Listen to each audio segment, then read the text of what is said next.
All right, we're gonna try old man Dr. Stain's method here. Basically, what happened was you can see this. I don't know. It's probably from when they plane the wood. It's like tearing of it. I believe this is cherry, but I actually have no clue. I'm just assuming it's cherry. It's got a little red tinge to it. And basically, when you polyurethane, all you see that and you feel that, and I'm just hoping it's. I mean, I can block on it forever, but it's not doing anything. So it's just part of the wood. It may just be a little bit it just kind of is what it is. So I originally did this thing, a little custom staining work, but it was terrible. I didn't know what I was doing. I watched this dude's video and he knows what he's doing, and I'm gonna copy his stuff to a T. So the legs and the sides weren't too bad, and the dog doesn't really care, but the tabletop was, my wife thought was fine. It was terrible. So I got it back down. It's in 220. I DA'd it down to 220, and 220, like it says, people say you can scuff 220. It's so abrasive. I mean, maybe a really worn out piece of 220 grit, but really 400 probably enough to scuff it. 400 dry would probably be ideal, but I'm gonna go through. I'm gonna try touching up some. It's like a blackish brown. It's like I went over it in a dark walnut, and then I went over it with a clear, with a transparent black, and we're gonna do that again around it. I know it's got a coat of polyurethane on the outside, but I got to touch up some stuff that rubbed through when I was sanding it down. I don't want to sand the whole daggone thing back down again. I will if I have to, but I'm more concerned with the top. So, all right, that's where we're at. We'll stain it tonight and let it sit. Okay, I'm back. I gave that thing some time to dry. What I'm trying to do is mimic this coffee table. I'm gonna have two, don't ask why. But it's like really dark brown. Kind of see some of the brown through it. The grain is raised. So I was just looking for something that kind of matched that. And I was able to get very close with this. What I did was I used their darkest brown that they had when it wasn't enough. Why, it was after I did one layer of that, I immediately went over with a black, transparent black stain, and that really made it look really dark. And like I said, I kind of saw it the first time when I messed it up. And then we got our urethane, just like our Dr. Stain says, urethane. I've already got mixed up 3-to-1 and paint thinner in a can. I have my natural brush. I bought brushes just like he said. One for laying it in the dry, and I'll probably use some foam brushes in like some discrete areas. You know, there or up in there where that brush is probably going to be too big. And then of course this was, I love this trick, the brown paper bag for sandpaper. It does put just a scuff on it. I had it in a bag to block the top flat, and then took it out of the bag and then used just the paper bag on the legs and all the other crevices. So we're pretty much ready. I'm going to go ahead and stir everything, tack it down, and that's going to be it. All right, I'm ready. I got my towel here. Let's see if this works.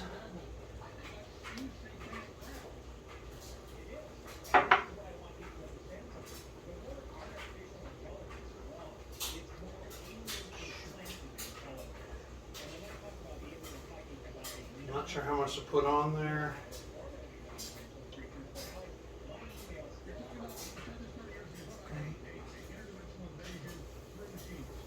One.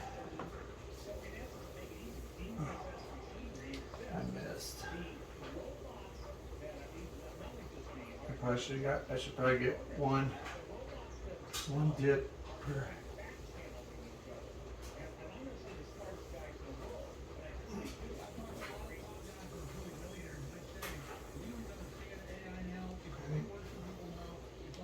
I'm gonna do about quarter way up on the brush. There, I see it flowing out now. Okay. Okay, I got some bubbles right there at the edge. That's what the dry. Yeah, again, I'm put a quarter of the brush in.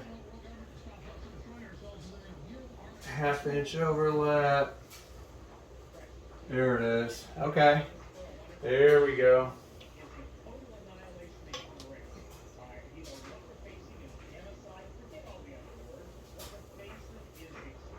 Around the edge. Yeah.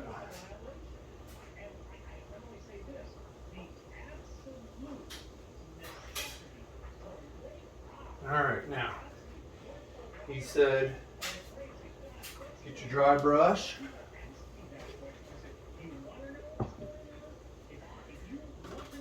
Here's my new dry brush. Okay. Full, nice clean stroke. Bye bye bubbles.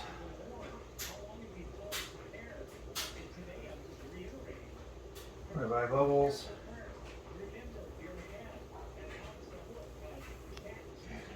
Just go over this last area. Okay. Set that down. I don't really think I need that so much. All right.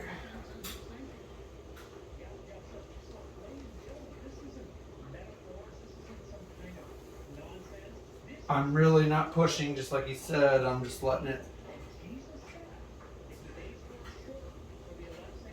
I'm letting it flow out. I can feel it just kind of like. You don't want to go too slow.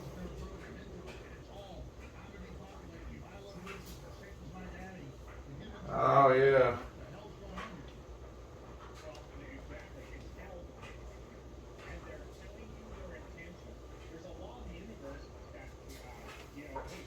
Okay. I don't see why this isn't going to work.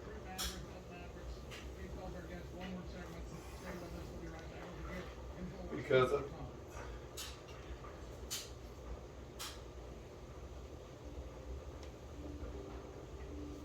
yeah, I'm not really pushing. Okay. It's a couple of rounds.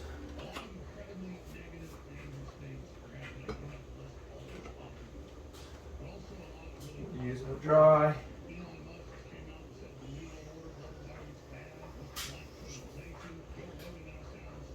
I'm dragging. I'm not even pushing.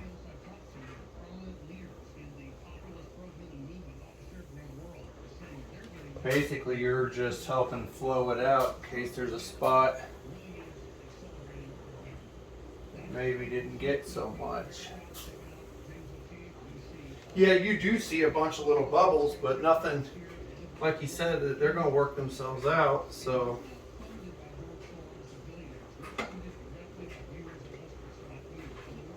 yeah, there's tiny, tiny bubbles. I'll show you when I'm done.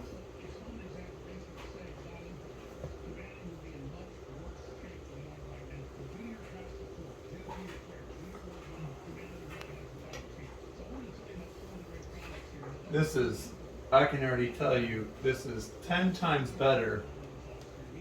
Now, I can see a spot where I don't have a lot of coverage, so I'm going to go over it again. There, I could see where it was just dry for whatever reason. No big deal. Yeah, this is not how I did it the first time. I was painting, and it didn't feel right, it didn't look right, and I can already tell you this is going to be 100 times better than what I had. It's flowing out of the brush. So now I see why he pre-soaked the brush and paint there, which I did also. It's not letting it stick to it.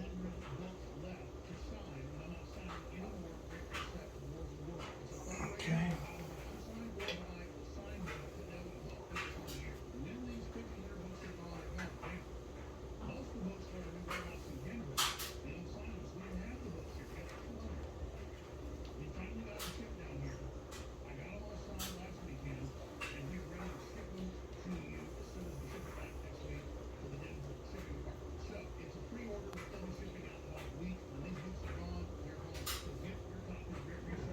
Sorry, I'm not dry brushing, but there's just not that much left, so.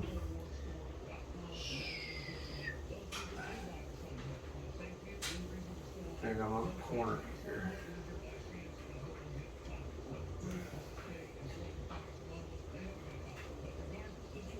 Yeah, it's not. There we go. Alright, now I'm using the light behind me to see if I missed any spots, which won't really matter too much because we're going to go around. Let's dry brush it. Push it around.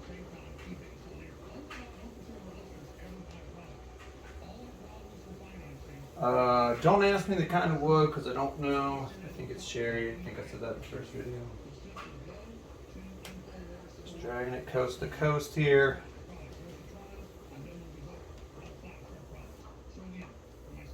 I'll probably do this 2 or 3 times.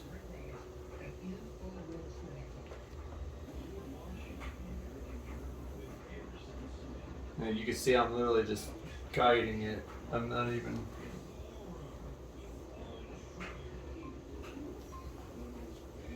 I'm just pushing any fluid I have accumulated.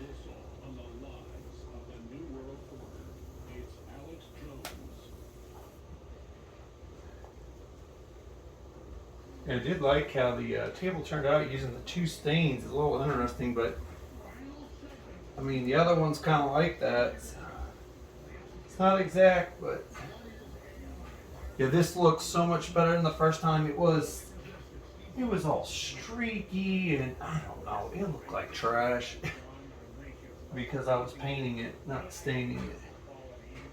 Alright, I'm gonna stop there just so you guys can see it and stop the video, and then I'll just do the legs. That's not that interesting. So come on, out of a holder.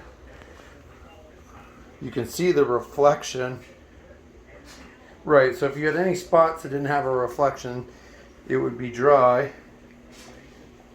But let's see if we can see the bubbles. I think this is a good, yeah, see, yeah, you can see all them bubbles. They're everywhere, no matter where we're at. And he's saying those are gonna flow out, which is fine with me. So that's it for right now. I'm gonna grab that foam brush and just do, and like I said, in these little areas and underneath that big brush may not get. So. Or may just be a little too much fluid, so it's a 3-inch brush. Okay, we'll see. We're gonna give it. It's 2:30, so we'll give it 24 hours. We'll pick it up tomorrow night and see where we're at. Okay, here we are with the next day. It's been drying for about 24 hours. As you can see, our sheen is perfect. So, old man stain, Dr. Stain, his methodology worked perfect. It's hard, it's not sticky, it looks great. No runs, no nothing, no bubbles. It's perfect. Just like he said, it feels great everywhere. Nice and hard, nothing tacky. Feels great. So, his method works. If you want to stain a table, do what he says, and I promise you will not be disappointed. Thanks for the tips. I'm going to do 2 more coats, but it's not any different than the first things I did. And I washed the brush just like he said. And the paint thinner, 4 cups. Just dip it and rinse it and keep using the brush. Alright, thanks, man. Alright, second round is done and dry. It's been a day. Turned out really good. Last night I was actually freaking out a little bit. I thought I had brush strokes. It wasn't the brush strokes. I can literally see the grain. But yeah, it turned out awesome. So today I am going to 220 it just lightly, or 400, whatever I can find, and just give it one more scuff. And I want to do a 3rd coat, but it turned out really, really good. I know it's a camera, but we're just going to do the 3rd round just like we've been doing, and we should be set. It's working beautifully. No runs, no stupid stuff. So, all right, we'll check in another day. All right, I'm back. I actually just did an 800. I don't know if they don't make 800 dry, 800 wet, the block. I just want to show you, you can see a little light dust. You can see where there's obviously built up on the edges where there's a little excess. I haven't wiped it off yet, but there's a little dusting. I wanted to see just what 800 would do in case when you're done with your final one, what you could do. And again, I don't know if you're even be able to see this, but it's wiping off some of this excess. Yeah, you can kind of see it there. I've done 75%. You can see. So really, you can come back over it. That's a 800, maybe 1,000 would be just enough to knock it down. And it, man, it really makes it feel nice and smooth. But you can see some of the build up where it's high and it's turned it chalky. So you would just basically, what I would do, if that's what you want to do, on the final one, tape off the edge because there seems to be a little buildup, and I'll drop it down to 1,000 grit and just lightly just scuff it, and then you can just tack it off and wipe it off, and it'll be smooth if there's any dust or hair or anything, and it'll be silky smooth, and it doesn't change the sheen or anything like that. It's just not aggressive enough, so, but it'll just knock it down just a little bit. And just if there's any kind of garbage. So yeah, you can see maybe that's a little spot where it didn't get so good. Now I'm not too worried about this. I'm going to go over it a little more, but I just wanted to see what would happen if you do just one light round for the final round. Yeah, you can see a little build up right there. So I'm gonna block this round a little more. The 800 seems to be doing just fine. Just take out some of that stuff. Do a final third light coat, and then a very light 1,000 grit. I think when it's all said and done, just to smooth over anything. So, all right, cool. Just wanted to show that as a test. That didn't mess up too much. All right, third and final coat is on and hard. Again, it looks fantastic. You can really see it. Didn't quite fill in all of them things. I bet if I kept going, eventually it would fill them in, but I'm not that worried. But let's say that's as smooth as you get. Again, I'm probably just, it is very smooth. I think I'm just going to tape off the edges. In fact, I'm going to, tape off the edges and do a 1,500 grit across it just to knock off anything, and if there's any little brush marks or whatever. And so we'll come back and see how that worked. All right, I taped it all off. Did that around the corner so we didn't get the buildup from like we had yesterday. And I just 1,500 wet, or it's 1,500 wet paper, but there's no water on it. And I just dragged it gently 3 times back and forth. You can still see the lines from the tape there. Gone. Didn't hurt the finish. Just knocked off any dust or stupid stuff. I'm really happy with this. It turned out really good. It's hard, it's smooth, it looks good, no runs. I want to see if you can see this. I know you can see this. You're thinking those are brush strokes. I was freaking out like, oh, these are all brush strokes. That's the grain. If you start to follow it, it's literally the grain of the wood. Like right here, looks like it's swerving. Yeah, that's because the wood itself is swerving. So no brush strokes. It just kind of raises the grain a little bit. Directly on and low light, definitely from the side. It looks fantastic. So thanks, man. I appreciate your advice. The table looks wonderful.